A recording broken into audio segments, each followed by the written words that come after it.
People like her aren't members here. Security, remove this woman.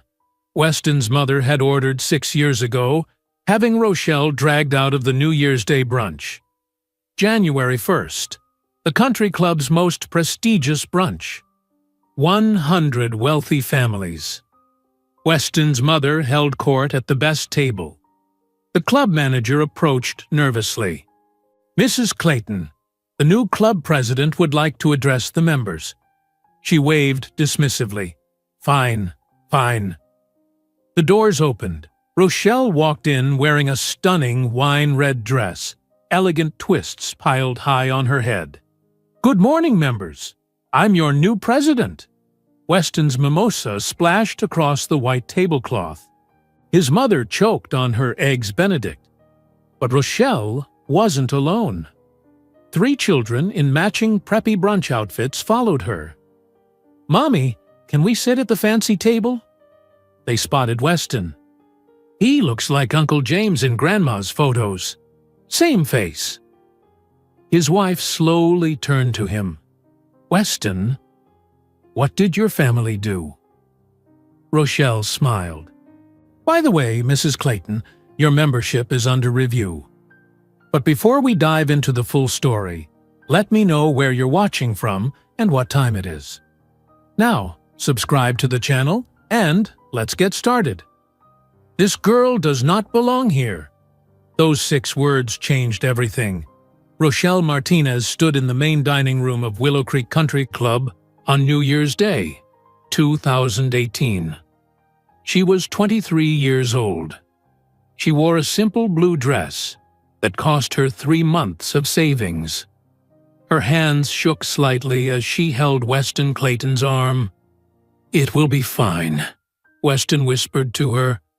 My mother just needs time to get to know you.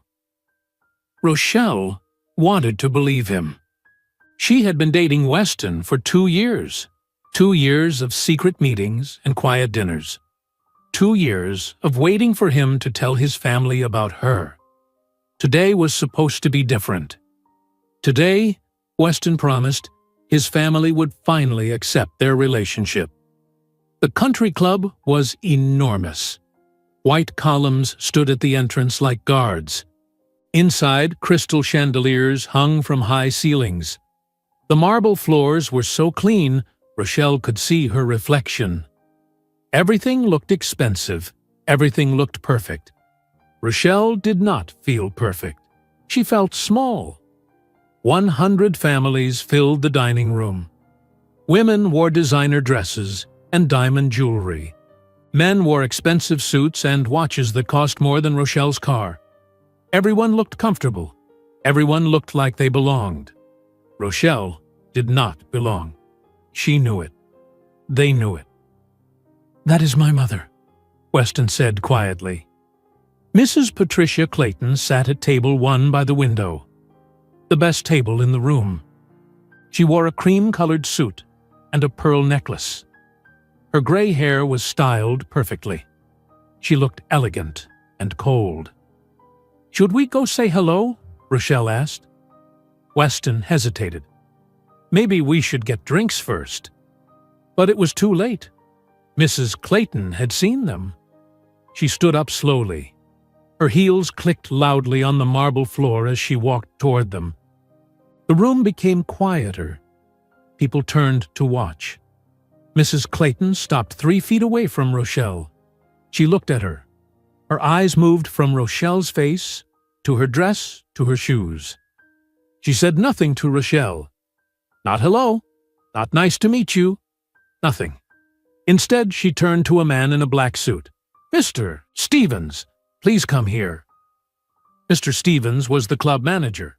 He walked over quickly. Yes, Mrs. Clayton? This girl is not a member, Mrs. Clayton said. Her voice was calm and clear. She does not have a guest pass.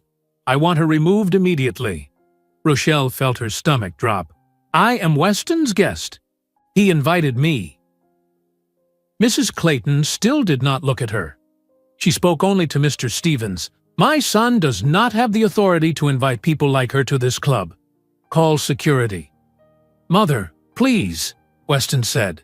His voice was quiet, weak. "Weston, go sit down," Mrs. Clayton said. "I will handle this." Rochelle looked at Weston. She waited for him to defend her. She waited for him to tell his mother that Rochelle was his girlfriend, that he loved her, that she had every right to be there. Weston looked at the floor. "Weston?" Rochelle said. He did not look up. 2 security guards appeared. They wore dark uniforms and serious expressions. "Escort this young woman out," Mrs. Clayton told them. She came in without authorization. "Mrs. Clayton, I really think we should—" Mr. Stevens began. "Now," Mrs. Clayton said. One security guard touched Rochelle's arm gently. "Miss, you need to come with us." "Weston," Rochelle said again, louder this time. "Say something." Weston stood frozen. His face was red. His hands shook. But he said nothing. The security guards led Rochelle away from the dining room, not through the front entrance where she had entered, through the back, through the kitchen where staff prepared food, past cooks and servers who stopped working to stare, through a hallway that smelled like garbage, out a metal door into the parking lot. The cold January air hit Rochelle's face. She stood alone next to a dumpster. Her beautiful blue dress felt stupid now. Her carefully applied makeup felt stupid. Everything felt stupid. She waited. Surely Weston would come after her. Surely he would apologize. Surely he would take her home and tell her everything would be okay. 5 minutes passed, then 10, then 20. Weston never came. Rochelle walked to her car. It was an old Honda Civic that barely started in cold weather. It looked pathetic parked next to the Mercedes and BMWs. She sat in the driver's seat but could not turn the key. Her hands shook too much. She had moved to Connecticut from Puerto Rico when she was 5 years old. Her father worked as a mechanic. Her mother worked as a nurse. They taught Rochelle that hard work mattered, that education mattered, that being kind mattered. When Rochelle was 19, her parents died in a car accident. A drunk driver hit them on Interstate 95. Rochelle was left completely alone.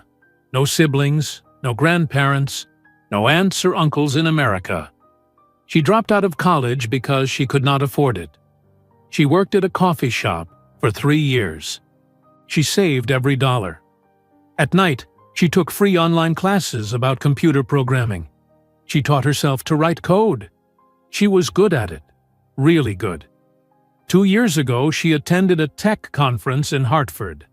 She presented an idea for financial software for small businesses. Weston was there representing his father's investment firm. After her presentation, he introduced himself. "That was impressive," he had said. "You are really talented." Rochelle was surprised. Men like Weston, handsome, wealthy, confident, did not usually notice women like her. They went to coffee after the conference, then dinner the next week, then dinner again. Within a month, they were dating. Weston made Rochelle feel special. He listened when she talked about her ideas. He asked questions about her life. He seemed different from other wealthy people she had met, but he never told his family about her. Not for 2 years.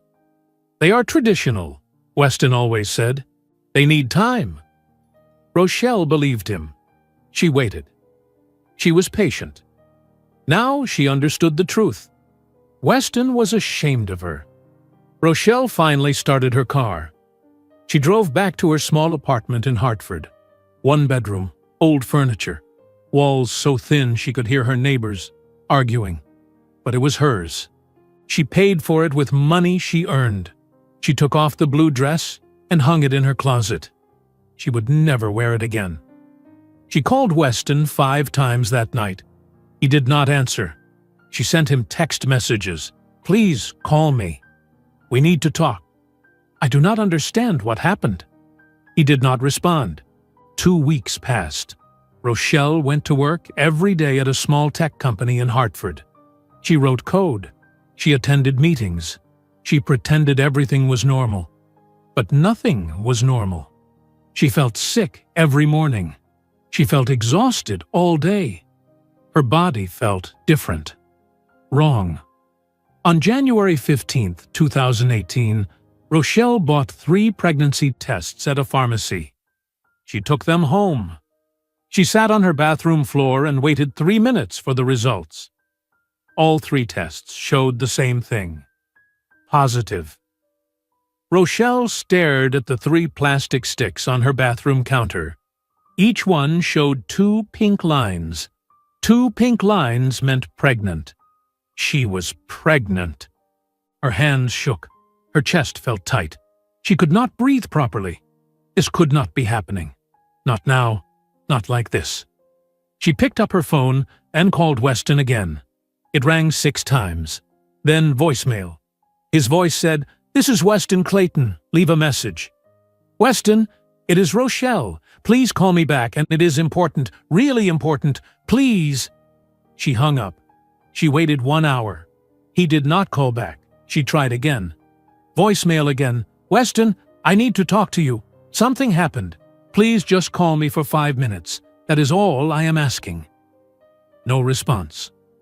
For 3 days, Rochelle called Weston every morning and every night. She left messages. She sent text messages. "Please, answer. I need your help. This is serious." Silence. On the 4th day, Rochelle made an appointment at a women's clinic in Hartford. The receptionist was a kind older woman named Maria. "When was your last period, sweetheart?" Maria asked. 8 weeks ago, Rochelle said. "Maybe 9. The doctor will see you soon." Rochelle sat in the waiting room. Other women sat there too. Some looked happy, some looked worried. One young woman held her boyfriend's hand. He kissed her forehead and whispered something that made her smile. Rochelle sat alone. "Rochelle Martinez," a nurse called. The examination room was small and cold. Rochelle changed into a paper gown. She lay on the table and stared at the ceiling. Dr. Patel entered. She was a woman in her 40s with warm brown eyes. "Hello, Rochelle. I am Dr. Patel. How are you feeling?" "Scared," Rochelle said honestly. "That is completely normal, Doctor," Patel said. "Let us take a look." Dr. Patel performed an ultrasound. She moved a cold wand across Rochelle's stomach. She looked at a screen that Rochelle could not see. "You are definitely pregnant," Dr. Patel said. "About 8 weeks along." Rochelle nodded. She already knew that. Dr. Patel moved the wand again. She looked closer at the screen. Her expression changed. "What is it?" Rochelle asked. "Is something wrong?" "Nothing is wrong," Dr. Patel said slowly. "But I need to show you something." She turned the screen toward Rochelle. The image was black and white and blurry. Rochelle could not understand what she was looking at. "This is your uterus," Dr. Patel said. She pointed at the screen. "And these are your babies." "Babies?" Rochelle repeated. "You mean baby? One baby?" "No," Dr. Patel said gently. "I mean babies. 3 babies. You are pregnant with triplets." The room spun. Rochelle could not hear anything except a ringing in her ears. 3? She whispered. "Yes, 3 healthy embryos. They all have strong heartbeats. You are having triplets." Rochelle started crying. Not gentle tears, hard sobs that shook her whole body. "I cannot do this," she said. "I cannot have 3 babies. I cannot even afford 1 baby. I am alone. I have no family. I work at a tech company that pays $30,000 a year. I live in a tiny apartment. How can I have 3 babies?" Dr. Patel handed her tissues. "I know this is overwhelming, but you have options. You do not have to decide anything today." "What options?" Rochelle asked. Dr. Patel explained everything carefully. Rochelle could continue the pregnancy. She could place the babies for adoption. She could terminate the pregnancy. All 3 options were available. I need time to think, Rochelle said. Of course, Dr. Patel said. Take all the time you need. Rochelle left the clinic and sat in her car. She put her hands on her stomach. 3 babies were growing inside her. 3 lives. She picked up her phone and called Weston one more time. She had to tell him. He deserved to know. They would figure this out together. The phone rang once. Then someone answered. Hello? It was a woman's voice, not Weston's. Rochelle froze. I am looking for Weston Clayton. Weston cannot talk to you, the woman said. Her voice was cold. Stop calling this number. Wait, Rochelle said. Please, I just need... The woman hung up. Rochelle sat in her car for 2 hours. She did not move. She did not think. She just sat there. When she finally went home, a package waited outside her apartment door. It was a large manila envelope, no return address, just her name typed on a label. She opened it inside her apartment. Inside was a letter on expensive paper. At the top was printed, Morrison and Associates, Attorneys at Law, Greenwich, Connecticut.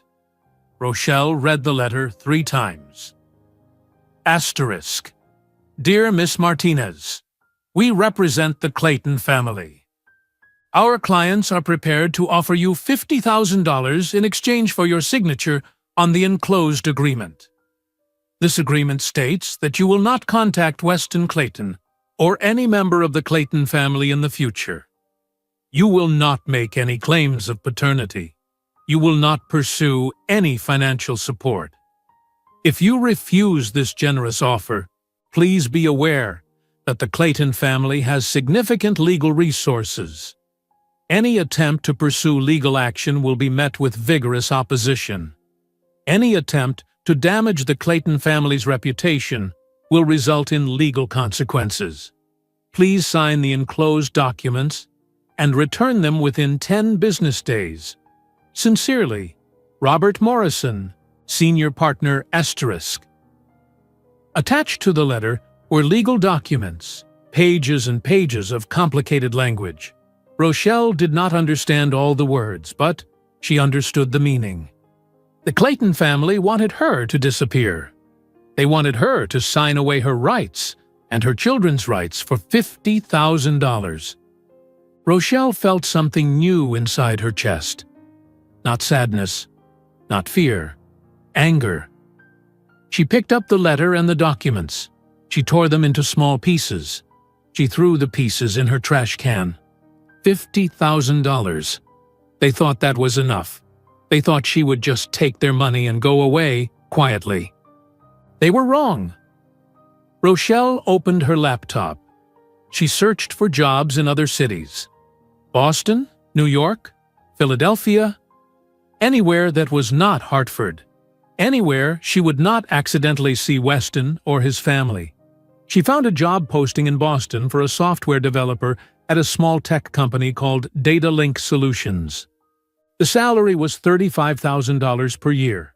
Not much, but better than her current job.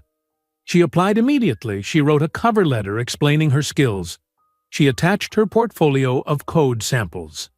2 days later, she got a phone call. Is this Rochelle Martinez? A man asked. Yes. This is Tom Chen from Data Link Solutions in Boston. We received your application. Can you come in for an interview next week? Yes, Rochelle said. Absolutely. The interview was on a Wednesday. Rochelle drove 2 hours from Hartford to Boston. She wore the only professional outfit she owned. She was 8 weeks pregnant, but not showing yet. Tom Chen was a friendly man in his 30s. He ran the small company with his wife. They needed a software developer who could work on financial programs for small businesses. Your code samples are excellent, Tom said. Where did you learn to program? Online, Rochelle said. Free courses. I taught myself. Tom looked impressed. We can offer you the position. $35,000 per year. Health insurance. 2 weeks vacation. Can you start in 2 weeks? Rochelle wanted to cry with relief. Yes, Thank you." She drove back to Hartford and immediately gave notice at her current job. She told her landlord she was moving. She packed everything she owned into boxes. Her entire life fit into her old Honda Civic: clothes, books, her laptop, a few dishes. That was all. On February 1st, 2018, Rochelle drove to Boston. She had found an apartment in Dorchester. It was a neighborhood on the south side of the city, not wealthy, not fancy, but safe and affordable. The apartment had 2 bedrooms, 1 bathroom, a small kitchen, and old furniture left by the previous tenant. The walls were beige, the carpet was stained, the windows did not close all the way, but the rent was $700 per month. Rochelle could afford that. She stood in the empty living room and put her hand on her stomach.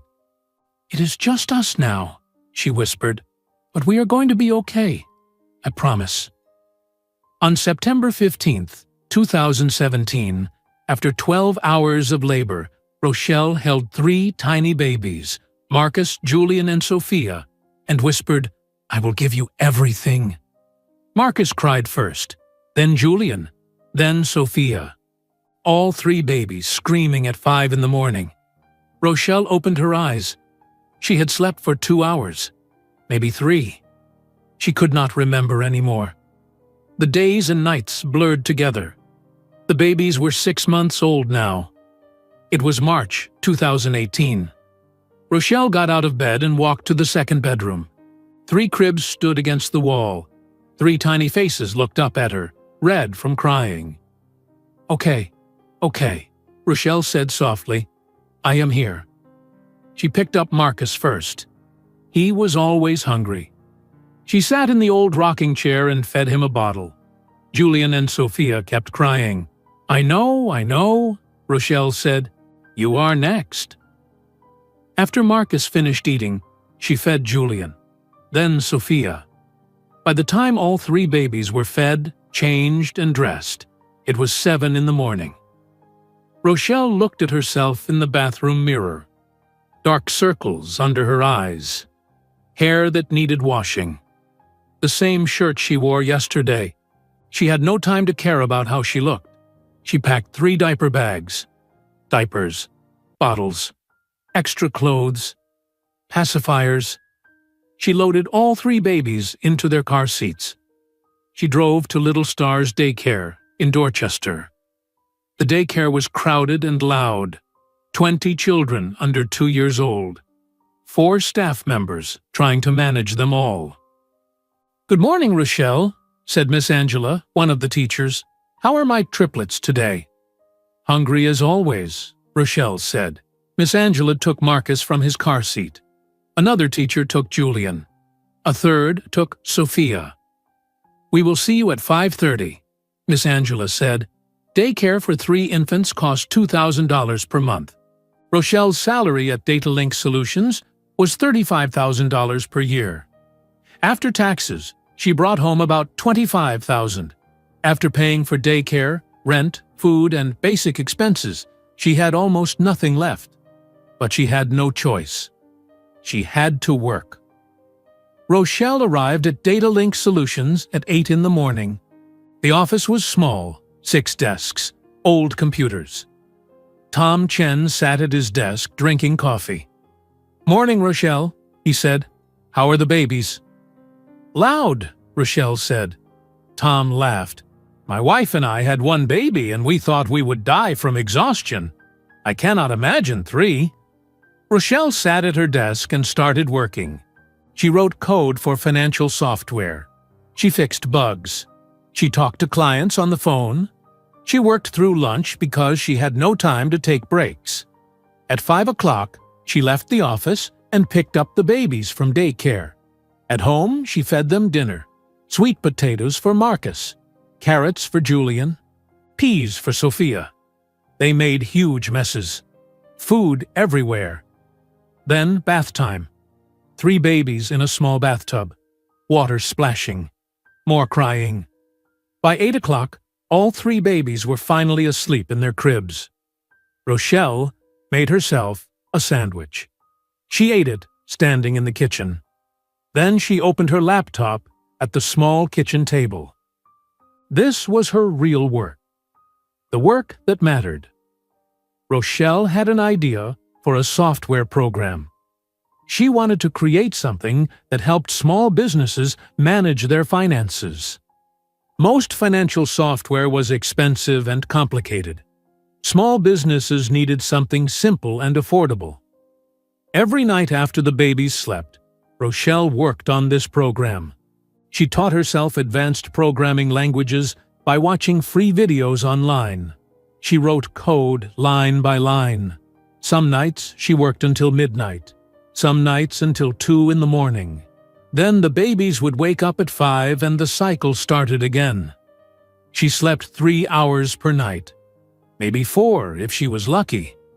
But she kept working. On a cold night in November 2018, Rochelle finished the first version of her software. She named it Finance Simple. She created a basic website. She registered her company name, Martinez Solutions. She had no investors, no partners, no employees, just herself and a laptop. The next week, Rochelle started calling small businesses in Boston. "Hello, my name is Rochelle Martinez from Martinez Solutions. I created financial software that can help your business save time and money. Can I show you a demonstration?" Most people said no. Most people hung up. Some people laughed. "You are just one person working from home?" one business owner asked. "No, thank you." Rochelle called 50 businesses. 48 said no, but 2 said yes. The first was a small bakery in Cambridge called Chen's Bakery. The owner was Mrs. Chen, an older woman who reminded Rochelle of her mother. Rochelle drove to the bakery with the triplets. They were 14 months old now. They sat in a stroller while Rochelle showed Mrs. Chen her software on a laptop. "Your babies are beautiful," Mrs. Chen said. "Thank you," Rochelle said. "Can I show you how the software works?" Rochelle demonstrated how Finance Simple tracked expenses, organized receipts, and created financial reports. The whole program was easy to use. Mrs. Chen learned it in 15 minutes. "How much does this cost?" Mrs. Chen asked. $100 per month, Rochelle said. Mrs. Chen thought about it. "Okay, I will try it for 3 months." Rochelle wanted to cry with relief. Her first client. The second client was a small law office in Dorchester. The lawyer, David Park, was a young man in his late 20s. "I need something simple," David said. "I do not understand complicated financial programs." "This is very simple," Rochelle promised. David signed up for 6 months. 2 clients, $200 per month. It was not much, but it was a start. Rochelle continued working at DataLink Solutions during the day and building Martinez Solutions at night. Mrs. Chen told other small business owners about Finance Simple. David Park told his lawyer friends. Slowly, Rochelle got more clients. 5 clients, then 10, then 20. By the time the triplets were 2 years old, Rochelle had 50 clients. She was making $5,000 per month from Martinez Solutions. She quit her job at DataLink Solutions and worked on her own company full-time. She hired her first employee. His name was David. Not David Park, the lawyer, but David Lin, a young programmer who had just graduated from Key College. "I cannot pay you much," Rochelle said honestly during the interview. "But if this company grows, you will grow with it." "I believe in your vision," David said. "I am in." Rochelle also hired a nanny. She could finally afford help with the children. The nanny's name was Helen, a kind woman in her 50s. Helen had raised 4 children of her own. She was patient and loving. "These babies are wonderful," Helen said on her first day. "You are doing an amazing job, Rochelle." Rochelle almost cried. No one had told her she was doing a good job in 2 years. Marcus, Julian, and Sophia loved Helen immediately. She read them books. She took them to the park. She sang songs with them. Helen became family. With Helen's help, Rochelle could work longer hours. Martinez Solutions grew faster. More clients signed up. More businesses heard about Finance Simple. By 2020, when the triplets were 3 years old, Martinez Solutions had 200 clients. Rochelle hired 5 more employees. She rented a small office in downtown Boston. The office had 6 desks, old furniture, and windows that looked out at the city. But it was a real office, not just her kitchen table anymore. Investors started calling. They had heard about Martinez Solutions. They wanted to invest money to help the company grow. Rochelle was careful. She met with 10 different investors.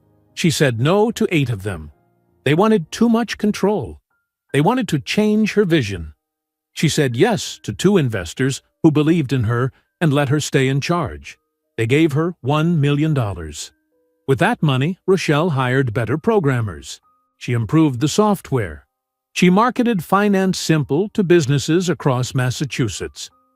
By 2022, Martinez Solutions had 1,000 clients. The company was worth $50 million.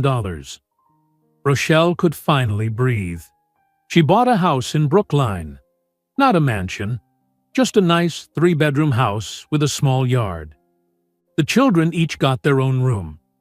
Helen got a guest room because she was family now.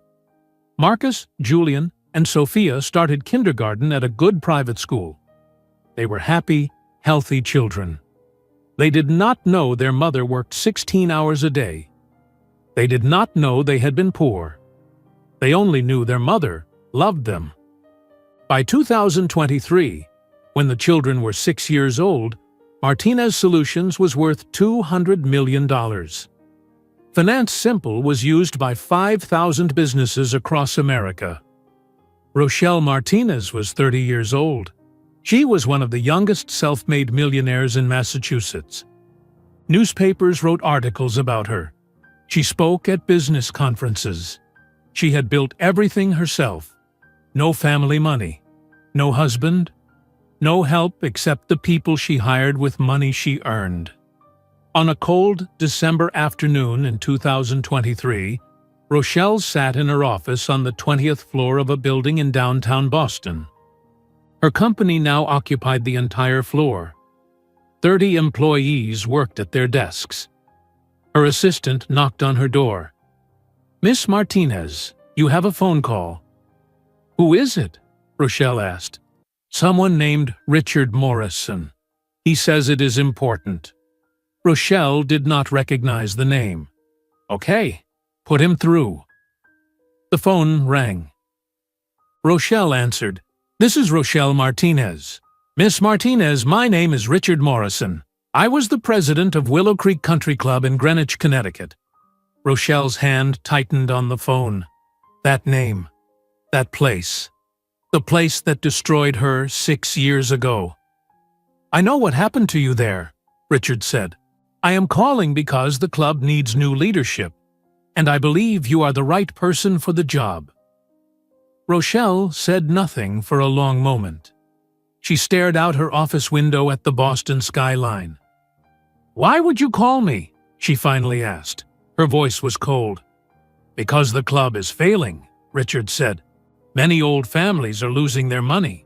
They cannot pay their membership fees anymore. The club needs new blood. New leadership.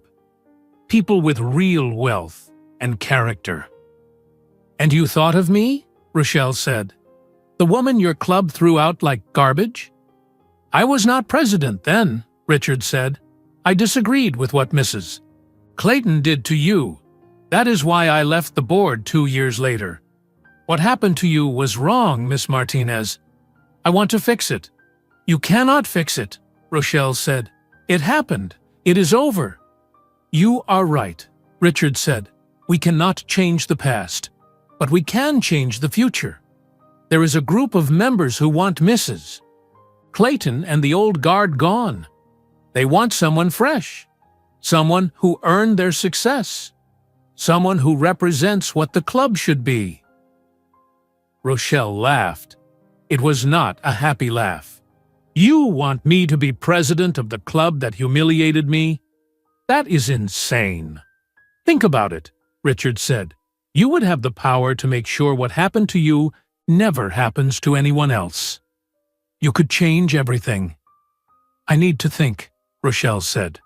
"Of course," Richard said. "I will call you next week." He hung up. Rochelle sat at her desk for an hour. She did not work. She just thought.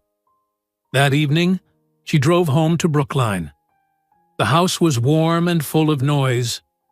Marcus, Julian, and Sophia ran through the living room chasing each other. Helen cooked dinner in the kitchen. "Mommy!" Sophia shouted. She ran and hugged Rochelle's legs.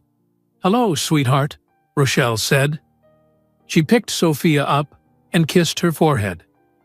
"I drew you a picture at school," Sophia said. "It is a dinosaur." "I cannot wait to see it," Rochelle said. After dinner, after the children were in bed, Rochelle sat in the kitchen with Helen. Helen made tea and they sat at the small table. "You look troubled," Helen said. "What happened?" Rochelle told her about Richard Morrison's phone call. Helen listened quietly. "That is the club that hurt you?" Helen asked. "Yes." "And they want you to be president?" "Yes." Helen was quiet for a moment.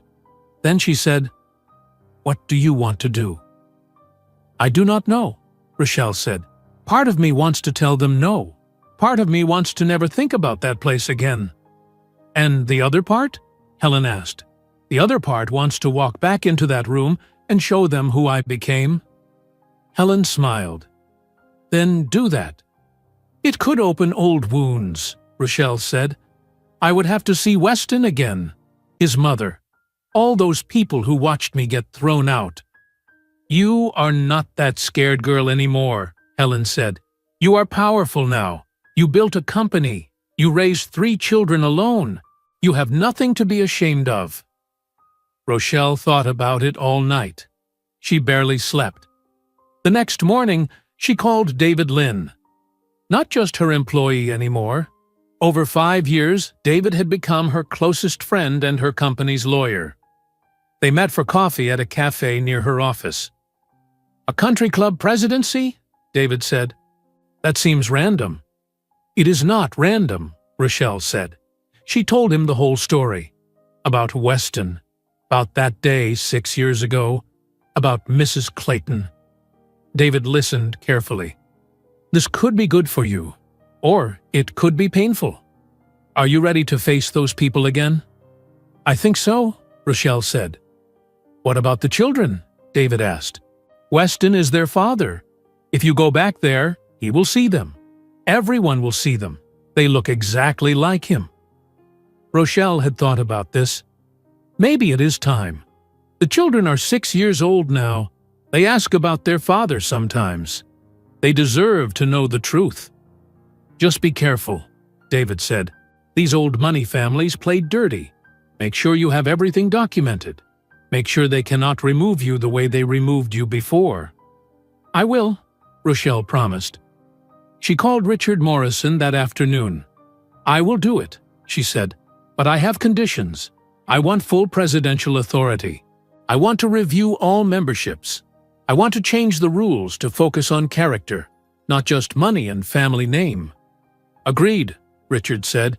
"I will set up a meeting with the board members who support this change. Can you come to Boston next week?" "I live in Boston," Rochelle said. "Perfect. The meeting is next Tuesday at 7 in the evening. Gramercy Hotel downtown. Private dining room."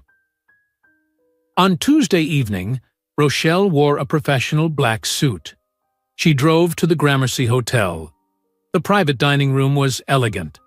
Dark wood furniture. Expensive artwork on the walls. 10 men and women sat around a long table. They were all dressed in expensive clothes. They looked powerful. Richard Morrison stood and introduced her. "Everyone, this is Rochelle Martinez. Rochelle, these are the board members who want change at Willow Creek." Rochelle shook hands with everyone. There was Margaret Chen, a real estate developer, Robert Walsh, a tech investor, Catherine Moore, who owned a chain of hotels. All of them had real wealth, new wealth, money they earned, not inherited. "We have heard about your company," Margaret said. "Martinez Solutions. Very impressive." "Thank you," Rochelle said. "We want the club to represent people like us," Robert said. "People who built something, not people who just inherited a name."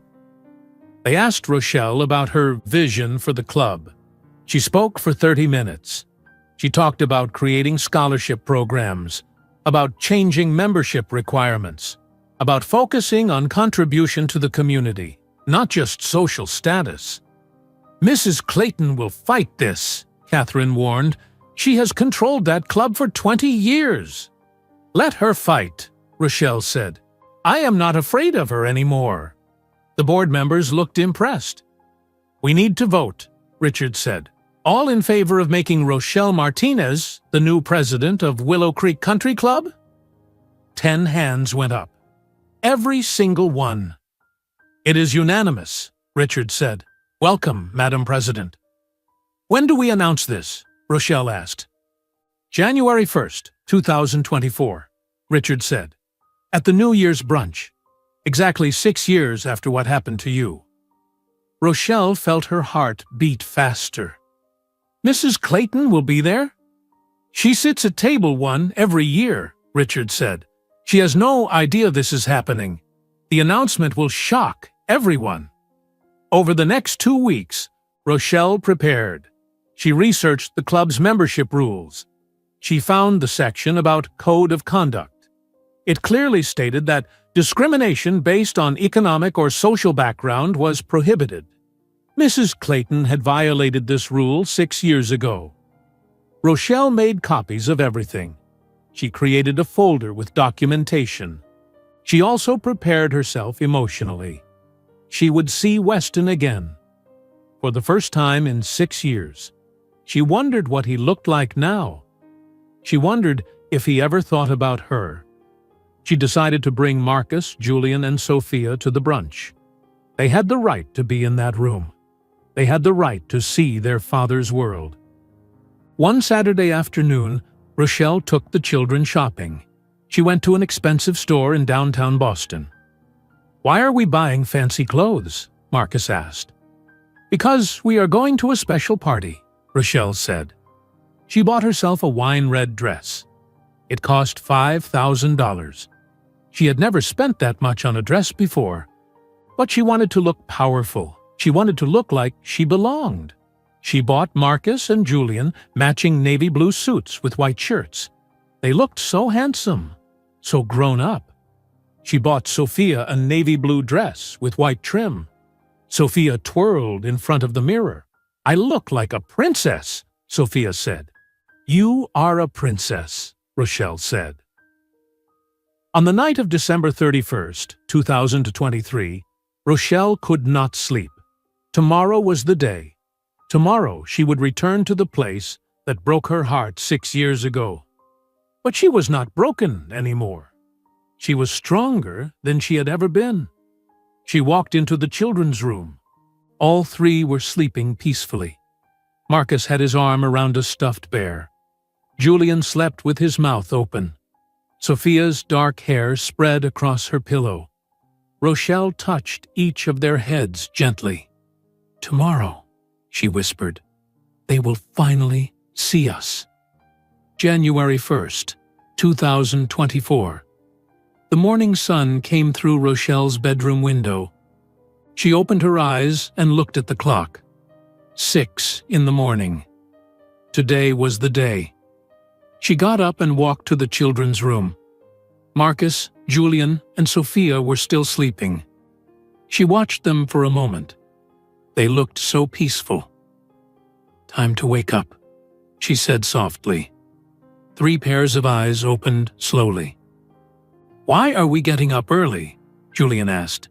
"It is a holiday." "Because we are going somewhere special," Rochelle said. "Remember? The fancy party." Sophia sat up immediately. "The party where I wear my princess dress." "Yes, that one," Rochelle said. She helped the children get dressed. Marcus and Julian put on their navy blue suits.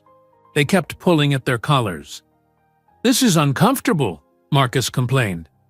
"You look very handsome," Rochelle said. "Just wear it for a few hours." Sophia's dress fit perfectly. Rochelle braided her dark hair. Helen came into the room carrying breakfast. "Everyone needs to eat before we go." They ate scrambled eggs and toast in the kitchen. The children were excited. They thought they were going to a fun party. They did not understand the significance of this day. Rochelle went to her bedroom and put on the wine-red dress. She looked at herself in the mirror. The dress fit her perfectly. She looked elegant, powerful. Nothing like the scared girl in the simple blue dress 6 years ago. She put on small diamond earrings. She wore black heels. She styled her hair in loose waves. When she came out, Helen smiled. "You look beautiful." "I feel sick," Rochelle admitted. "That is normal," Helen said, "but you can do this." They loaded into Rochelle's car. A nice Mercedes now, not the old Honda Civic from 6 years ago. The children sat in the back seat. Helen sat in the front passenger seat next to Rochelle. The drive from Brookline to Greenwich, Connecticut, took 2 hours. The children played games in the back seat. They sang songs. They were happy. Rochelle's hands gripped the steering wheel tighter the closer they got to Greenwich. "Are you okay?" Helen asked quietly. "No," Rochelle said honestly, "but I am doing this anyway." They arrived at Willow Creek Country Club at 11 in the morning. The building looked exactly the same. White columns, perfect gardens, expensive cars in the parking lot. Rochelle parked her Mercedes between a Bentley and a Rolls-Royce. "Wow," Marcus said, looking at the building. "This place is huge." "It is very fancy," Sophia said. "I like it." Rochelle took a deep breath. She got out of the car. She held Sophia's hand. Marcus and Julian walked beside her. Helen followed behind them. They walked toward the entrance. Not the kitchen exit. The front entrance. 2 doormen in uniforms opened the tall doors. "Welcome to Willow Creek Country Club," one doorman said. Rochelle walked inside. Her heels clicked on the white marble floor. The main dining room looked exactly the same. Crystal chandeliers hung from the ceiling. White tablecloths covered round tables. 200 people filled the room. Expensive jewelry, designer dresses, perfect hair. The room became quiet when Rochelle entered. Some people recognized her. They whispered to each other. Others just stared, wondering who this elegant woman was. Rochelle's eyes scanned the room. She found table 1 immediately, the best table by the window. Mrs. Patricia Clayton sat there. She wore a cream-colored suit and a pearl necklace. Her gray hair was styled perfectly. She looked older than 6 years ago. More wrinkles around her eyes, but still proud, still cold. Next to Mrs. Clayton sat Weston. He wore a dark blue suit. His dark hair was still perfectly styled. He looked the same. Handsome, weak posture, his shoulders slightly hunched.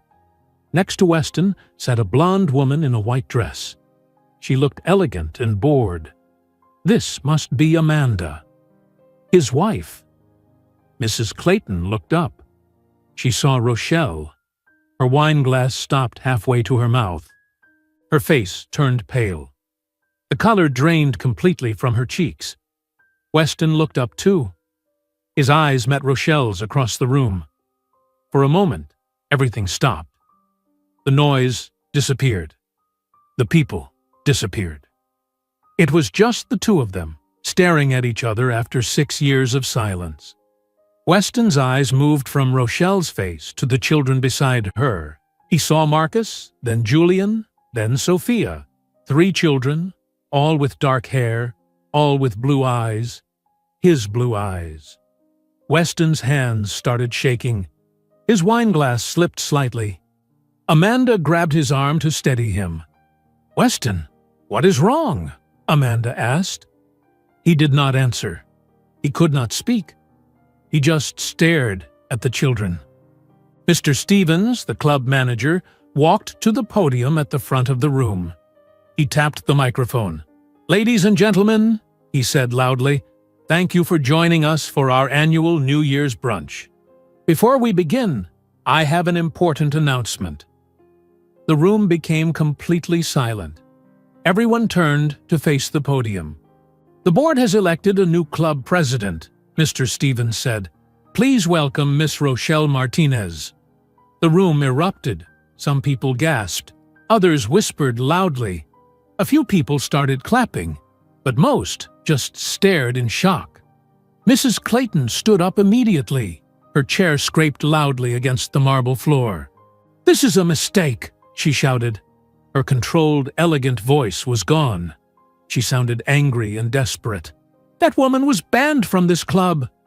Rochelle walked slowly toward the front of the room. She held Sophia's hand. Marcus and Julian walked beside her. Helen stayed near the door. Rochelle moved calmly, confidently.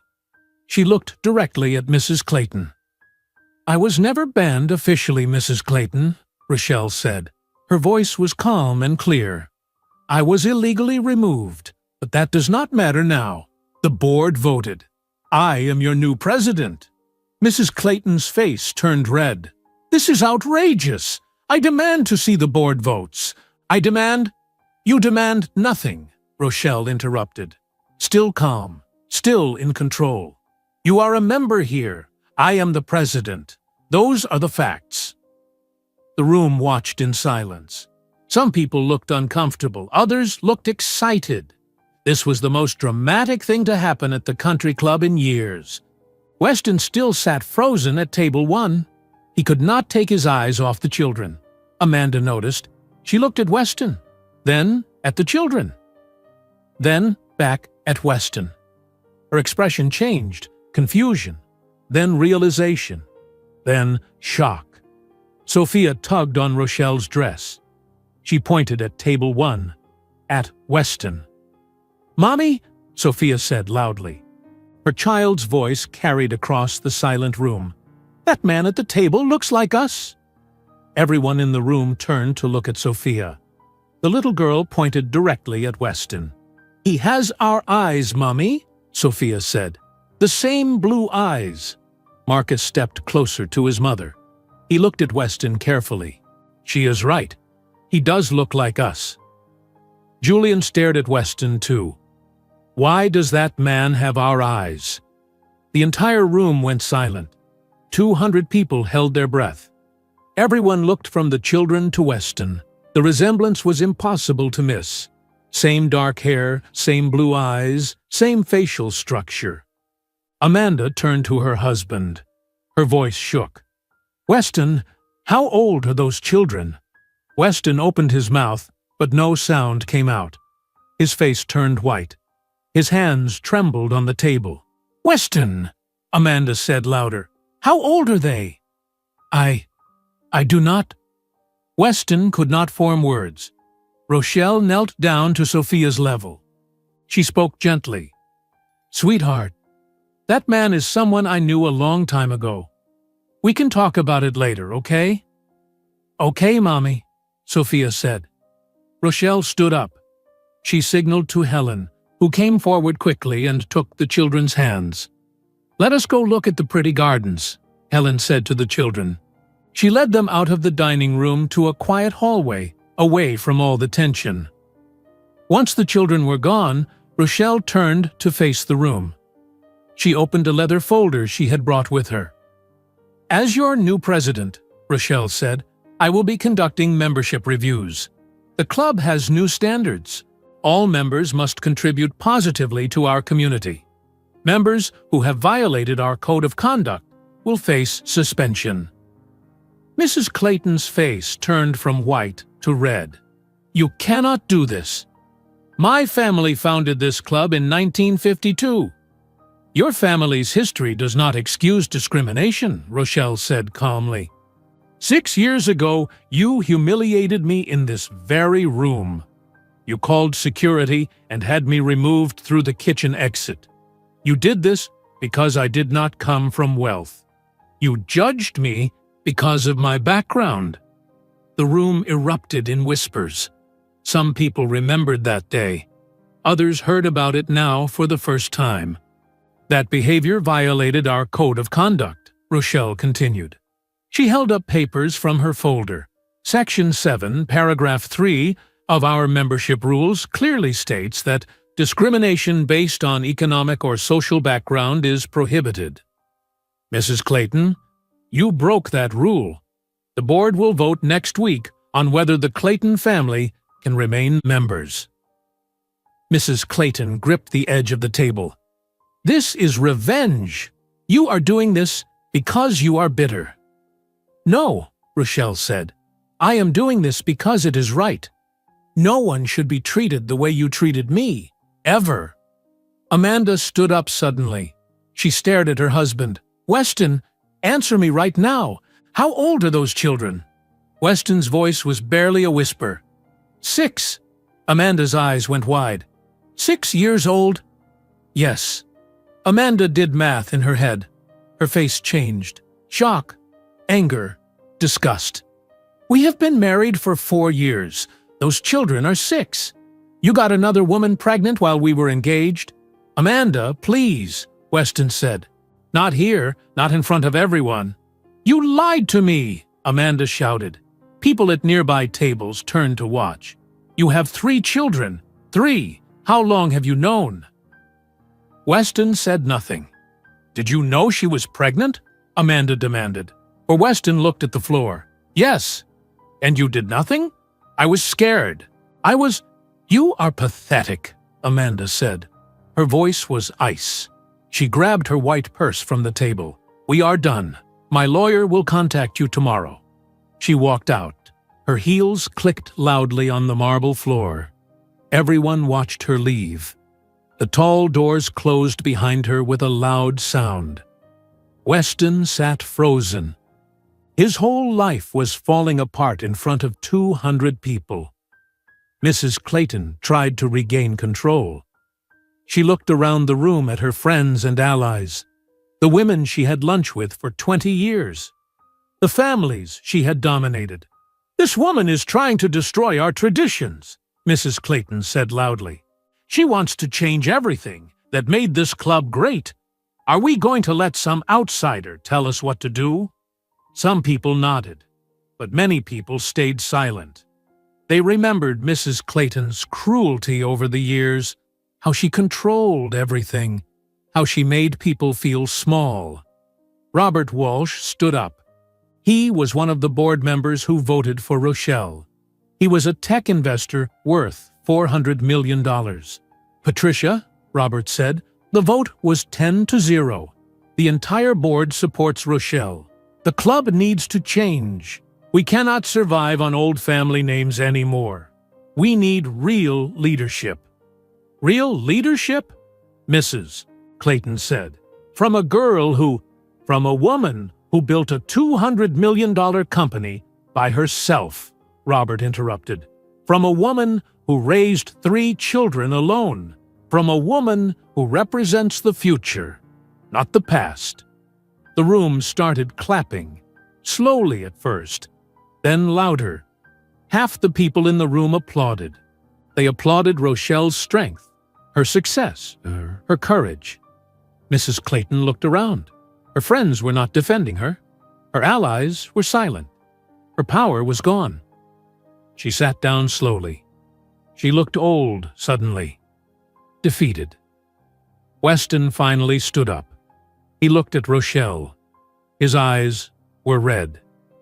He looked like he might cry. Rochelle, he said, his voice cracked. I am sorry. You should have been a father, Rochelle said. Her voice was calm but hard. You should have been a man, but you chose silence. You chose comfort over courage. "I made a mistake," Weston said. "I was young. You were 27 years old," Rochelle interrupted. "That is not young. That is old enough to know right from wrong." "Please," Weston said. "Can we talk privately? About the children?" "No," Rochelle said.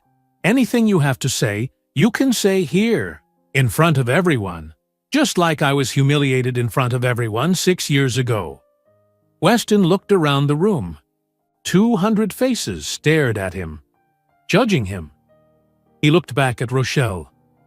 "I knew you were pregnant," he said quietly. "You called me 20 times. You sent me messages. I knew, and I did nothing. I sent lawyers with money instead. I am ashamed." The room was completely silent. Everyone listened. "I was a coward," Weston continued. "I chose my mother's approval over you. I chose my family's reputation over my own children. I let you get thrown out of this club, and I said nothing." Mrs. Clayton stood up. "Weston, stop talking. We need to call our lawyers." "No, Mother," Weston said. For the first time in his life, he told his mother no. "I am tired of hiding.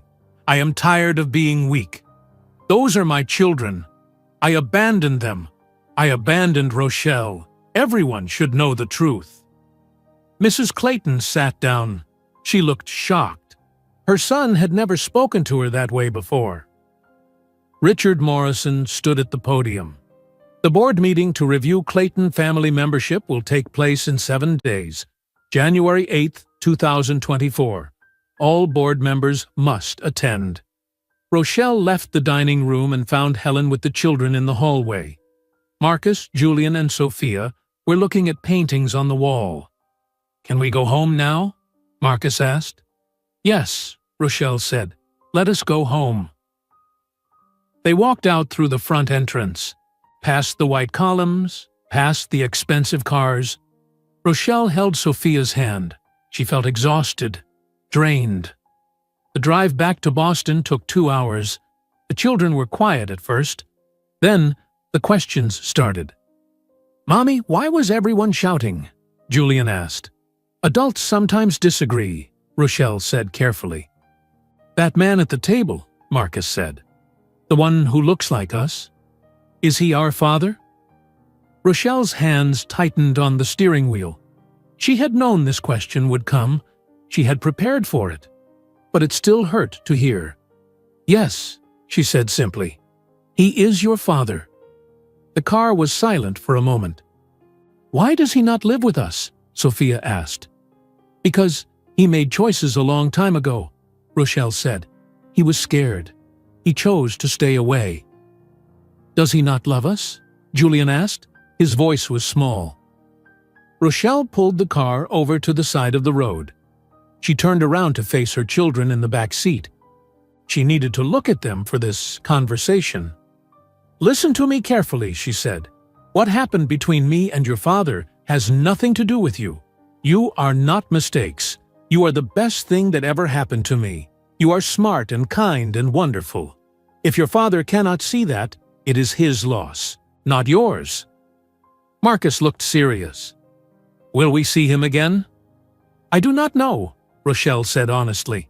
"Maybe someday. But right now we have each other. We have Helen.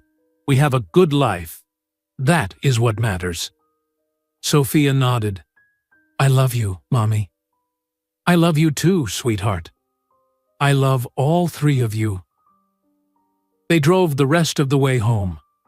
That night, Rochelle tucked each child into bed. She read them stories. She kissed their foreheads. She told them they were loved. After they were asleep, Rochelle sat in her living room with Helen. "That was difficult," Helen said. "Yes," Rochelle agreed, "but it needed to happen." "How do you feel?" Helen asked. "Tired," Rochelle said, "but strong. I am not that scared girl anymore. I proved that today." In Greenwich, Connecticut, Weston's life was falling apart. Amanda moved out of their house that same night.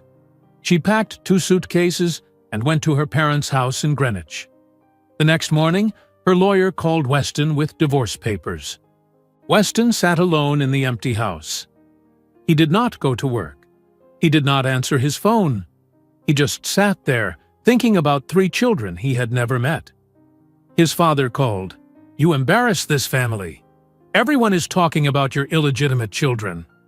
"They are not illegitimate," Weston said. "They are my children."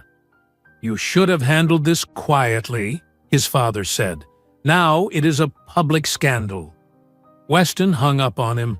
Mrs. Clayton tried to save her membership. She called everyone she knew, old friends, allies, people who owed her favors. "I need you to speak to the board," she said. "Tell them I did nothing wrong. Tell them that girl was causing trouble." But many people refused to help. They remembered how Mrs. Clayton had treated them over the years, how she controlled everything, how she made them feel less important. "I am sorry, Patricia," one woman said, "but I think the club needs to change." Mrs. Clayton was furious, but also scared. For the first time in 20 years, she could not control the situation. Richard Morrison worked all week preparing for the board meeting. He gathered evidence. He found the security video from 6 years ago showing Rochelle being escorted out. He collected written statements from staff members who witnessed what happened. He called Rochelle 3 times that week. "The meeting is on Monday at 7 in the evening," Richards said. "Will you be there?" "Yes," Rochelle said. "I will be there." January 8th, 2024. The board meeting took place in a conference room at Willow Creek Country Club. 15 board members sat around a long wooden table. Rochelle sat at the head of the table. She wore a professional navy blue suit. Her hair was pulled back. She looked calm and prepared. Mrs. Clayton sat at the opposite end with her lawyer, a man in his 60s wearing an expensive suit. He carried a leather briefcase full of papers. Weston was not there. He was not invited. Richard Morrison stood and addressed the board. "We are here to review the Clayton family membership. Miss Martinez has brought evidence that Mrs. Patricia Clayton violated our code of conduct 6 years ago." He turned on a television screen on the wall. Security footage played. Black and white video. January 1st, 2018. The video showed Rochelle entering the dining room with Weston. Mrs. Clayton standing up. Mrs. Clayton calling security. Rochelle being escorted out by 2 guards. The timestamp showed everything. Some board members looked uncomfortable watching it. Richard read statements from staff members. A waiter who worked that day said, "Mrs. Clayton told security to remove the young woman because she did not look like she belonged." That is what she said exactly. A former club manager wrote, "I disagreed with Mrs. Clayton's decision that day. The young woman was a legal guest of a member. She should not have been removed." Richard held up the club's membership rules. Section 7, Paragraph 3 clearly prohibits discrimination based on economic or social background. Mrs. Clayton violated this rule. Mrs. Clayton's lawyer stood up. "My client was protecting the club's standards. Private clubs have the right to maintain certain expectations." "Expectations based on what?" asked Margaret Chen, one of the board members. "Based on how much money someone's parents had? That is exactly the kind of prejudice we want to eliminate." "Mrs. Martinez was not a member," the lawyer argued. "She was a guest." "She was a legal guest of Weston Clayton, who is a member," Richard said. "She had every right to be there." The board discussed for 2 hours. Some members defended Mrs. Clayton because they came from similar old families. They worried about losing their own memberships if standards changed. Other members supported Rochelle. They believed the club needed to focus on character, not just family history. Finally, Richard called for a vote. All in favor of suspending the Clayton family membership for 1 year? Hands went up. Richard counted. 8 votes. All opposed? More hands. 7 votes. "The motion passes," Richard announced. "The Clayton family membership is suspended for 1 year. Mrs. Clayton must write a formal apology to Miss Martinez. The family must pay a fine of $50,000.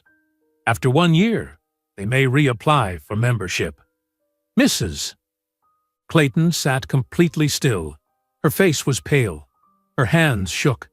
She had never lost anything before, not in 65 years. "This is not over," her lawyer said. "Yes, it is," Richard replied. The next day, a letter arrived at Rochelle's office in Boston. It came from Mrs. Patricia Clayton. The letter was short and cold. Asterisk. "Dear Miss Martinez, I apologize for my actions on January 1st, 2018. They were inappropriate. Sincerely, Patricia Clayton, asterisk." There was no warmth in the letter, no real remorse, just the minimum required by the board. Rochelle put the letter in a drawer. She did not need Mrs. Clayton's remorse. She only needed accountability. That had happened. David Lynn came to her office that afternoon. "You did it. You actually did it." "Yes," Rochelle said. "I did." "How do you feel?" David asked. "Relieved," Rochelle said, "but also empty. I thought winning would feel better." "Winning is not always satisfying," David said. "Sometimes justice is just quiet." 2 weeks passed. Rochelle focused on her company. She attended meetings. She worked on new software updates. She spent time with her children. On January 23, 2024, Rochelle was in her office reviewing financial reports. Her assistant knocked on the door. "Miss Martinez, someone is here to see you." "Who?" Rochelle asked. "Weston Clayton. He does not have an appointment." Rochelle felt her chest tighten. She took a breath. "Make him wait 30 minutes. Then bring him up." 30 minutes later, Weston stood in her office doorway. He looked terrible. Dark circles under his eyes, wrinkled shirt, hair not perfectly styled anymore. "I want to meet my children," Weston said. Rochelle looked at Weston standing in her office doorway. She did not invite him to sit down. She did not offer him water or coffee. She just looked at him. "Why?" Rochelle asked. "Because they are my children," Weston said. Rochelle stood up from behind her desk. "Biology does not make you a father. Being there makes you a father. You were not there when I was pregnant and scared. You were not there when I gave birth alone. You were not there for 6 years of birthdays and sick nights and first days of school." "I know," Weston said. His voice was quiet. "I know I failed, but I want to try now." "Why now?" Rochelle asked. 2 weeks ago you had a wife and a comfortable life. Now that is gone. Now you suddenly want to be a father?" Weston looked at the floor. "You are right. I came forward because I was caught. But that does not mean my desire to know my children is not real. I think about them every day. I wonder what they are like. What makes them laugh. What they dream about. They do not need a father who appears when it is convenient. I think about them every day. I wonder what they are like. What makes them laugh. What they dream about. They do not need a father who appears when it is convenient," Rochelle said. "They need consistency. They need someone they can depend on. Can you be that person?" "I want to be," Weston said. "Wanting is not enough," Rochelle said. "You need to prove yourself." "Tell me what to do," Weston said. "I will do anything." Rochelle sat back down. She looked at him for a long moment. "First, you need therapy. You need to understand why you made the choices you made. Why you let your mother control your life. Why you were too weak to stand up for me or your children. You need to become a stronger person." Weston nodded. "Okay." "Second, you need to pay child support. Not because I need the money, but because it is your responsibility. You should have been paying for 6 years. "How much?" Weston asked. $5,000 per month for each child, Rochelle said. $15,000 total. Plus, you will set up college funds for all three. $200,000 for each child. Weston did not hesitate. Done. Third, you need to be patient. I will decide when and if you meet them. Not you, not your lawyers, me. I will decide when they are ready. Do you understand? Yes, Weston said. I know you will, Weston said. You are a good mother. I can see that. Go home, Weston, Rochelle said. Find a therapist. Start working on yourself. I will contact you when I am ready. Weston left. Rochelle sat at her desk for a long time. She was not sure she made the right decision. But the children asked about their father sometimes. They deserved the chance to know him, if he proved himself. Weston found a therapist that week. Dr. Lisa Monroe had an office in Greenwich. She specialized in family therapy. Tell me why you are here, Dr. Monroe said during the first session. I have 3 children I never met, Weston said. I abandoned their mother when she was pregnant. I want to fix it. Why did you abandon her? Dr. Monroe asked. I was afraid of my mother's disapproval, Weston said. Over the next 3 months, Weston went to therapy twice a week. He talked about his childhood, how his mother controlled everything, how he never learned to make his own decisions, how he was taught that family reputation mattered more than individual happiness. You are 42 years old, Dr. Monroe said during one session. But you still act like a child seeking your mother's approval? When will you become your own person? I do not know, Weston admitted. You need to decide, Dr. Monroe said. You cannot be a father to your children if you are still a child yourself. Weston also set up the college funds, $600,000 total. His accountant called Rochelle's lawyer to confirm the transfers. Every week, Weston sent Rochelle an email updating her on his therapy progress. He did not ask about the children. He did not demand to see them. He just waited. After 3 months, Rochelle decided it was time. She called Weston. I will let you meet the children, she said, but it will be supervised. We will meet in a public place. Helen will be there. The meeting will last 1 hour. Do you agree? Yes, Weston said immediately. When? Saturday, April 20th at 2 in the afternoon. Cambridge Common Park. Do you know where that is? I will find it, Weston said. Rochelle prepared the children carefully. On Friday night, she sat with them at the kitchen table after dinner. Remember the man at the country club? She asked. The one Sophia said looked like us? All 3 children nodded. He is your father, Rochelle said, and he wants to meet you tomorrow. Marcus frowned. Why now? Why not before? He made mistakes, Rochelle said. Big mistakes.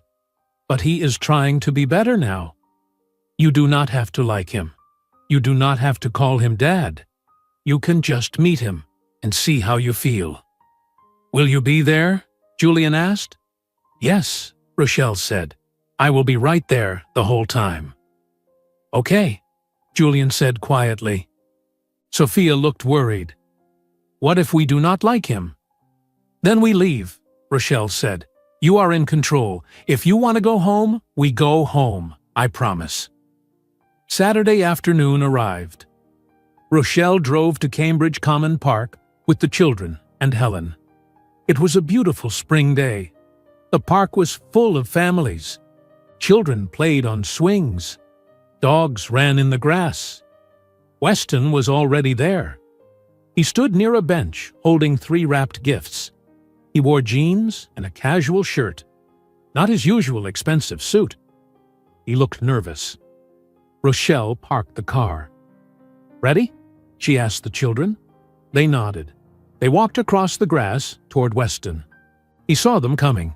His eyes filled with tears when he saw them up close. Hello, Weston said. His voice shook. My name is Weston. I am your father." The three children stared at him. They did not say anything. Marcus stepped slightly in front of his siblings. Protective.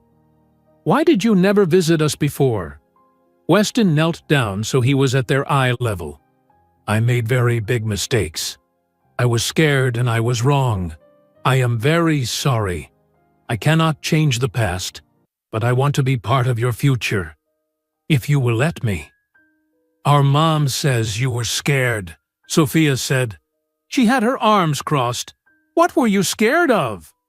"I was scared of my own mother," Weston said honestly. "I was scared she would be angry. I chose her feelings over your mom's feelings. That was wrong." Julian hid partially behind Rochelle. He was the shyest of the three. "Do you love us?" "I want to," Weston said. "But love takes time. I hope we can get to know each other, so I can learn to be a good father." "You brought presents," Sophia said, pointing at the wrapped boxes. "Yes," Weston said. He held them out. "These are for you." Marcus took his box carefully. Inside were 2 toy cars, nice ones, expensive. Julian got a science kit. Sophia got an art set with paints and brushes. "Thank you," Marcus said quietly. They sat on a bench. Rochelle sat on one side of the children. Helen stood nearby.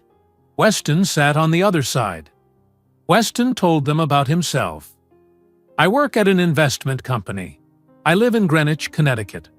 I like to play tennis and read books." "What kind of books?" Marcus asked. "History books mostly," Weston said. "I like history too," Marcus said. It was a small connection, but it was something. Julian showed Weston a drawing he had made at school. It was a picture of their house in Brookline. "I like to draw," Julian said. "That is really good," Weston said. "You are very talented." Sophia did not say much. She stayed close to her mother, but she watched Weston carefully, studying him. After 1 hour, Rochelle stood up. "Time to go home." "Can we come back?" Marcus asked. "Maybe," Rochelle said. "We will see." As they walked to the car, Sophia turned around and waved at Weston. Just once. A small wave. Weston waved back. He stood in the park watching them leave. That night, Weston sat alone in his apartment in Greenwich.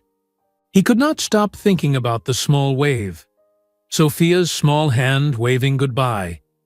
It was such a tiny gesture, but it meant everything.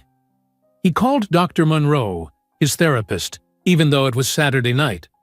"I met them," he said when she answered. "I met my children." "How did it go?" Dr. Monroe asked. "They asked hard questions. They did not trust me, but they stayed for the whole hour. And at the end, the little girl waved goodbye." "That is progress," Dr. Monroe said. "Real progress." Over the next 8 months, Weston visited the children every Saturday afternoon. Always in public places, always supervised. Museums, parks, the aquarium, the science center. Slowly, the children warmed to him. Marcus asked the hardest questions. During a visit to the Boston Children's Museum in June, Marcus asked, "Did you love our mom?" Weston thought carefully before answering. "Yes, I did love her, but I was not strong enough to fight for her. I let other people's opinions matter more than love." "That was stupid," Marcus said. "Yes," Weston agreed, "it was very stupid." Julian was the first to show real affection. In July, they went to the Boston Aquarium. Julian got excited about the penguins. He grabbed Weston's hand without thinking and pulled him toward the tank. "Look, that one is swimming upside down," Julian said. Weston looked down at the small hand holding his. He felt like crying. By August, Julian occasionally called him Dad instead of Weston. The first time it happened, they were getting ice cream. "Dad, can I get chocolate?" Julian asked. Weston froze. "What did you call me?" Julian looked embarrassed. Sorry, I meant Weston. No, Weston said quickly. You can call me Dad if you want to. I would like that. Julian smiled. Okay, Dad. Weston went to his car after that visit and cried for 20 minutes. Sophia drew pictures constantly. In September, she drew a picture of a family. She showed it to Weston.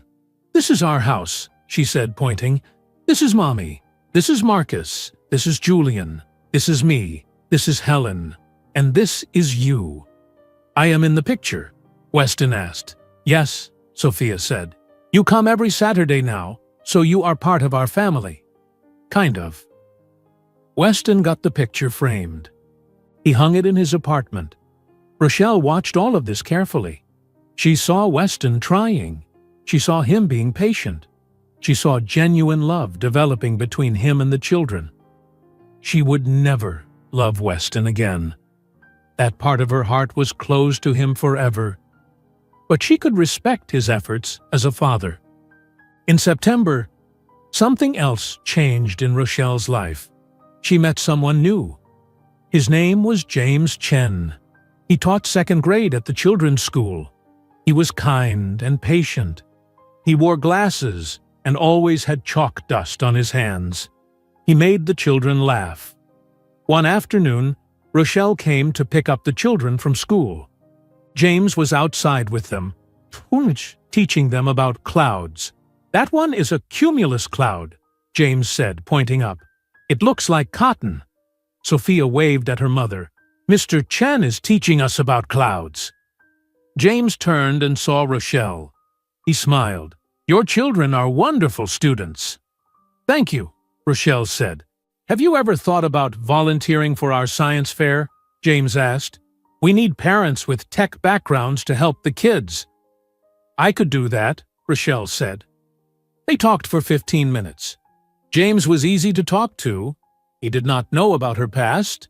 He did not know about Weston or the country club.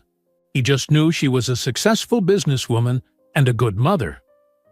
2 weeks later, James asked her to coffee.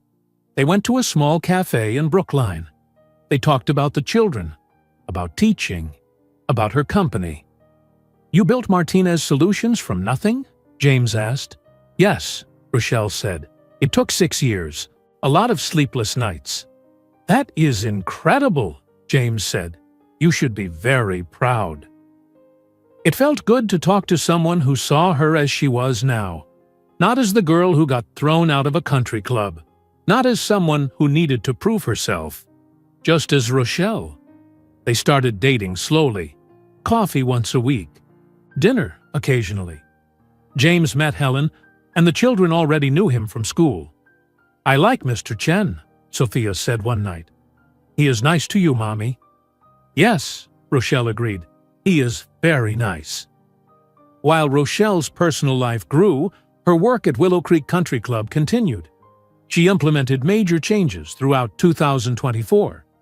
She created a scholarship program that brought 10 young people from diverse backgrounds to the club each summer. They learned about business. They networked with successful members. They got mentorship. She changed the membership requirements. New members had to show how they contributed to their communities. Wealth alone was not enough. Character mattered. Service mattered. Some old members left the club. They disagreed with the changes. They wanted things to stay the same forever. But many new members joined. People who had built their own companies. People from different backgrounds. People who believed in merit over inheritance. By December 2024, the club was healthier financially and more diverse than it had ever been. That same month, Mrs. Patricia Clayton applied for membership reinstatement. Her one-year suspension was over. The board met on December 15th to review her application. All 15 board members sat around the conference table. Mrs. Clayton attended with no lawyer this time, just herself. Richard Morrison addressed the board. Mrs. Clayton's suspension is complete. She has paid her fine. She has written her apology. The question now is whether we reinstate her membership. Margaret Chen looked at Mrs. Clayton. "Have you changed your views? Do you still believe some people do not belong here based on their background?" Mrs. Clayton sat very still. She looked older than a year ago, more wrinkles, gray hair not styled as perfectly. Something in her eyes had changed. "I was wrong," Mrs. Clayton said. Her voice was quiet, not the commanding voice she used to have. "I was raised to believe that family name and social class defined a person's worth. I never questioned it, not until I lost everything." "What did you lose?" Robert Walsh asked. "My reputation," Mrs. Clayton said. "My friends, my son's respect, my granddaughter, my grandchildren who I never met because of my prejudice." She looked at Rochelle. "You were right about me, Miss Martinez. I judged you because you came from nothing, but you built more than I ever did. You raised 3 children alone. You created a successful business. You showed more character in 6 years than I showed in 65. The room was silent. "I am not asking you to like me," Mrs. Clayton continued. "I am asking for another chance to be part of this club under its new values. I will volunteer for your scholarship program. I will mentor young people. I will try to be better." Rochelle studied Mrs. Clayton's face. She looked for deception, for manipulation, but she only saw genuine humility. "The board will vote," Richard said. "All in favor of reinstating the Clayton family membership with conditions?" 12 hands went up. All opposed? 3 hands. "The motion passes," Richard said. "Your membership is reinstated, but you must volunteer 20 hours per month in community programs. You must mentor at least 2 scholarship recipients. Any violation of our code of conduct will result in permanent expulsion." Mrs. Clayton nodded. "I understand. Thank you." After the meeting, Mrs. Clayton approached Rochelle in the hallway. "Miss Martinez," she said, "may I speak with you for a moment?" "Yes," Rochelle said. "I never asked about my grandchildren," Mrs. Clayton said. "What are their names?" "Marcus, Julian, and Sophia," Rochelle said. "I would like to meet them someday," Mrs. Clayton said. "Not now. I know I do not deserve it yet, but someday, if you allow it." "Maybe," Rochelle said, "but you will have to earn that right, just like Weston did." "I understand," Mrs. Clayton said. Christmas 2024 came. Rochelle spent it with her children, Helen and James. They decorated a tree. They cooked dinner together. They opened presents. Weston visited on Christmas afternoon. He brought gifts for the children. Marcus got a telescope. Julian got art supplies. Sophia got a microscope. "Thank you, Dad," Julian said. Marcus and Sophia were not ready to call him Dad yet, but they hugged him goodbye when he left. On December 31st, 2024, Rochelle received an invitation to speak at the New Year's brunch. As club president, she would give the annual address. She stood in her bedroom looking at the invitation. 1 year ago, she had walked into that club as a victor, returning to the scene of her defeat. Now she walked in as an accepted leader. The club had changed. She had changed. Everything had changed. On the morning of January 1st, 2025, Rochelle woke early. The children got dressed in nice clothes. James drove separately to meet them there. Helen came with Rochelle and the children. They arrived at Willow Creek Country Club at 11 in the morning. This time, no one stared. No one whispered. People smiled and greeted her. "Good morning, Madam President," several members said. Rochelle stood at the podium to give her address. 200 people filled the dining room. Rochelle looked out at the 200 faces watching her. Old members and new members, wealthy families and scholarship recipients. Mrs. Patricia Clayton sat at table 5 now, not table 1. She sat quietly with other members, listening. Weston was not there. He was not a member anymore. But Rochelle had invited him to visit the children later that day. Progress.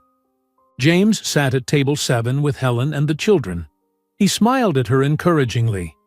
Rochelle adjusted the microphone and began speaking. 7 years ago, I stood in this room for the first time. I wore a blue dress I had saved for months to buy. I was nervous and excited. I thought I was about to be accepted into a community. Instead, I was removed through the kitchen exit. I was told I did not belong. The room was completely silent. Everyone listened. That day changed my life, Rochelle continued, not because it broke me, but because it showed me who I needed to become. I left this place with nothing except determination. I built a company. I raised 3 children alone. I proved that belonging is not something someone else gives you. It is something you create for yourself. Several people nodded. This club taught me an important lesson, Rochelle said. Belonging is not about where you come from. It is not about your family name or how much money your grandparents had. Belonging is about character, about how you treat people, about what you contribute to your community. She paused and looked around the room. Over this past year, we have made changes here. Some people disagreed with those changes. Some people left. But many more people joined. People who represent the future, not just the past. People who earned their place through hard work, not inheritance. Margaret Chen started clapping. Then Robert Walsh. Then more people joined. Soon, half the room was applauding. Rochelle waited for the applause to stop.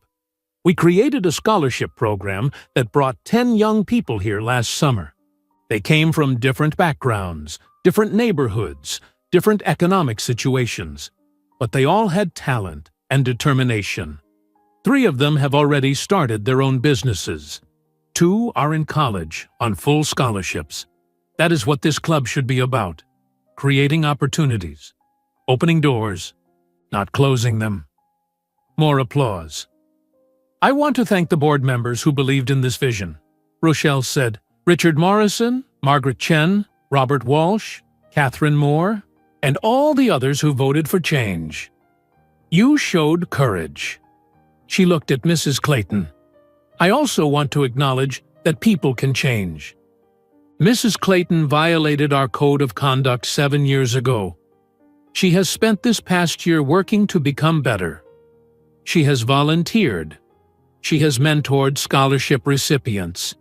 She has shown that even someone who made serious mistakes can learn and grow. Mrs. Clayton looked surprised. She had not expected Rochelle to say anything positive about her. That is what this club represents now, Rochelle said. Second chances, growth, character over reputation. I hope we continue to remember these values every day. Thank you. The entire room stood and applauded. Not polite applause, real applause. People were standing because they believed in what Rochelle said. Rochelle stepped down from the podium. She walked to table 7 where her children sat. Marcus looked proud. That was a good speech, Mom. You sounded like a superhero, Sophia said. Julian hugged her. Everyone was clapping for you. James squeezed her hand. You are amazing. After the brunch, Rochelle walked through the club's garden with her children. The garden was beautiful in winter. Bare trees, frost on the grass. Everything looked clean and new. They stopped at the fountain in the center of the garden. The water was turned off for winter, but the fountain was still elegant, made of white stone. 3 tears. Mom, Marcus said, is this where you decided to become successful? Rochelle smiled. No, sweetheart. I was always determined. This is just where I decided to stop hiding it. This is where I decided to show everyone else. Show them what? Sophia asked. That I belonged, Rochelle said. Not because they said I did, But because I said I did. Julian looked thoughtful. So we belong anywhere we want to belong? Yes, Rochelle said. As long as you treat people with respect. As long as you work hard. As long as you remember that your character matters more than anything else. That afternoon, Weston came to visit. He met them at a park in Brookline, not at Rochelle's house. She was not ready for that yet. The children ran to him when they saw him. "Dad!" Julian shouted. Marcus and Sophia still called him Weston, but they hugged him now. That was progress. Weston had brought a soccer ball. They played in the park for 2 hours. He taught them how to kick properly, how to pass, how to work as a team. Rochelle sat on a bench watching. James sat next to her. "He is trying," James said. "Yes," Rochelle agreed. "He is really trying." "Do you think you will ever forgive him?" James asked. Rochelle thought about it. "I do not know. Maybe someday. But forgiveness is not the same as forgetting. I will always remember what he did. But I can let the children have a relationship with him. They deserve that." "You are a good mother," James said. "I try," Rochelle said. That evening, back at home, Rochelle tucked each child into bed. It was part of their routine. She read them stories. She kissed their foreheads. She told them she loved them. When she got to Marcus's room, he was still awake. "Mom, can I ask you something?" Marcus said. "Of course." "Are you happy now?" he asked. Rochelle sat on the edge of his bed. "Yes, I am happy." "Because you became president of that club?" Marcus asked. "No," Rochelle said. "I am happy because I have you three. Because we have Helen and James and people who care about us. Because we built a good life together. The club was just about proving something to myself. You three are what actually matters." Marcus nodded. "Good. Because you were already my hero before the club thing." Rochelle felt tears in her eyes. "You are my hero too. All three of you." After the children were asleep, Rochelle sat in her living room. Helen was in the kitchen making tea. James had gone home but would come back tomorrow for dinner. Rochelle thought about the past 7 years. Everything she had survived, everything she had built. She had started with nothing. No family, no money, no support. Just determination and 3 babies who needed her. Now she had a company worth $200 million. She had a beautiful home. She had 3 healthy, happy children. She had friends. She had James. She had a community that respected her. But more than any of that, she had proved something to herself. She had proved that her worth was not determined by people like Mrs. Clayton. Her worth was not determined by Weston's rejection. Her worth was determined by her own actions, her own character, her own strength. Helen came in with 2 cups of tea. She sat next to Rochelle on the couch. "Long day?" Helen asked. "Yes," Rochelle said, "but a good day." "You have come far," Helen said. "I am proud of you." "I could not have done it without you," Rochelle said. "You are family, Helen. You know that, right?" "I know," Helen said. She patted Rochelle's hand. "And you are family to me." They sat in comfortable silence, drinking tea. Later that night, Rochelle walked upstairs to check on the children one more time. She did this every night. Even though they were 7 years old now, even though they were safe and healthy and happy, she still checked on them. She opened Marcus's door quietly. He was sleeping peacefully, his stuffed bear tucked under his arm. She opened Julian's door. He slept with his mouth open. His art supplies were organized on his desk. She opened Sophia's door. Sophia was sleeping with a smile on her face. She always smiled when she slept. Rochelle stood in the hallway between their 3 rooms. She put her hand over her heart. These 3 children, her miracles, her purpose, her greatest achievement. Not Martinez Solutions, not the country club presidency, not the $200 million. These three beautiful children who she had protected and loved and raised alone. She whispered into the quiet hallway, so quietly that no one could hear except herself. You three are my greatest victory. Not the company, not the club. You. She walked to her own bedroom. She looked out the window at the quiet street below. Street lights glowed softly. Snow was starting to fall. Gentle white flakes covering everything. 7 years ago, she had been thrown out of a country club and told she did not belong. Today, she stood as president of that same club. But more importantly, she stood as a mother who had given her children everything. She stood as a woman who had built an empire from nothing. She stood as someone who had turned pain into power and humiliation into triumph. She had taught her children the most important lesson, that dignity cannot be taken away by others, that you create your own worth, that character matters more than any title or any amount of money. Rochelle closed the curtain and turned off the light. She climbed into bed. Tomorrow would bring new challenges, new opportunities, new moments with her children. But tonight, she slept peacefully. She had won. Not because she became club president, but because she had survived. She had thrived. She had proved that strength is not about never falling down. Strength is about getting back up. Strength is about building a life so beautiful that the people who hurt you become irrelevant. And she had done exactly that.